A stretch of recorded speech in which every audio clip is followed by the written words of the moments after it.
Export import करना है, बहुत सारी बातें होती है, but the major question main question people are facing is कौन सी बैंक सिलेक्ट करे एक्सपोर्ट इंपोर्ट करने के लिए, या फिर मुझे एक्सपोर्ट के ट्रांजैक्शंस करने हैं। तो बहुत बार बहुत स्टूडेंट्स मुझे पूछते हैं ma'am which bank I should select for that, can you please guide कौन सी बैंक बेस्ट बैंक है, तो फिर हम उनके साथ ही ट्रांजैक्शन करें। So let's discuss in this video which bank is more suitable for you in the export import transactions.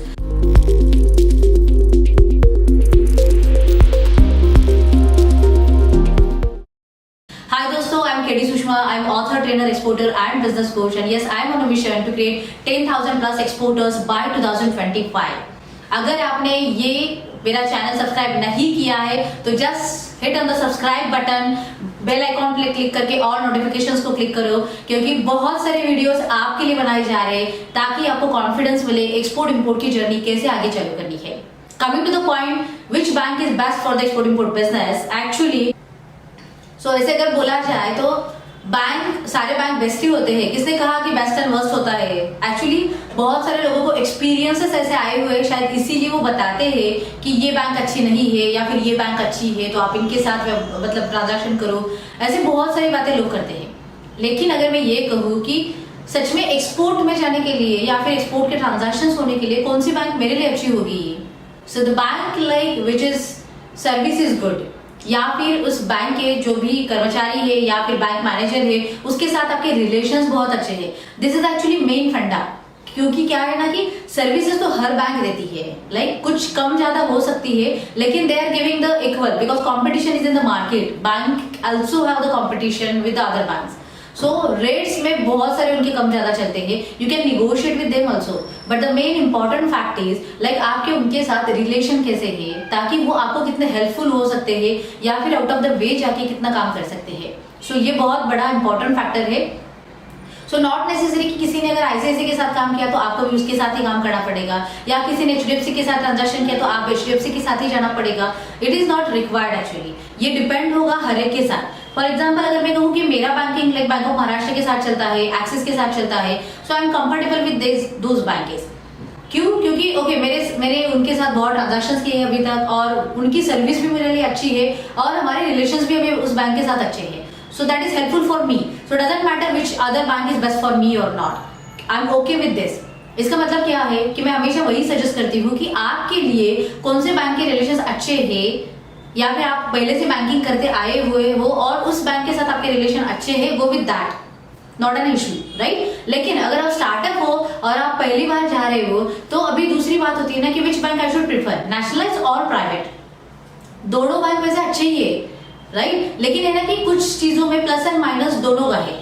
Nationalise ये प्लस होगा ये माइनस होगा, प्राइवेट में ये प्लस होगा ये माइनस होगा, ऐसे भी बातें होती है।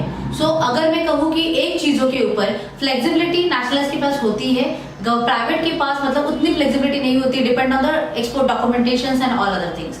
सो वो भी फॉलो करते हैं रूल्स एंड रेगुलेशंस दोनों बैंक, लेकिन यस नेशनलाइज आपको थोड़ा फ्लेक्सिबल रख के भी काम हो सकता है।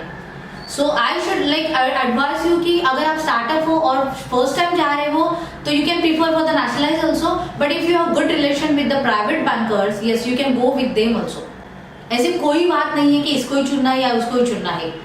I will suggest you like जिसको आपको अच्छा लगे वो बैंक अच्छी है आप उसके साथ जाओ। So which bank is best? Flexibility होनी चाहिए, सर्विस अच्छी होनी चाहिए, रिलेशंस आपके अच्छे मेंटेन होनी चाहिए, and yes there like products and क्या वो ऑफर करते हैं, आपको कितना हेल्प करते हैं, that also should be good. So इन सारे फैक्टर्स के ऊपर you can decide which bank is best for you and your business. और रही बात आगे वाली, तो ऐसा किसने कहा है कि एक बैंक के साथ ट्रांजैक्शन चालू किए उसके साथ ही कंटिन्यू करने हैं आगे? अगर आपको नहीं लगा अच्छा, you can switch any time और दूसरे बैंक के साथ जा सकते हो। जैसे भी ट्रांजैक्शंस बढ़ेंगे वैसे आपकी रिक्वायरमेंट बैंकिंग की जो भी है वो भी बढ़ने वाली है। सो अगर एक पर्टिकुलर बैंक को फुलफिल नहीं करता, you can switch a account to other bank also, या फिर दूसरी बैंक अगर उस प्रोडक्ट में या उस ऑफरिंग्स में अच्छी है so you can go with them also. So ऐसे बहुत सारे मल्टीप्लीकेशंस आगे जाके होते हैं। इट इज नॉट मैंडेटरी कि मैंने एक बैंक के साथ चालू किया तो उसी बैंक के साथ एंड अप होने वाला है।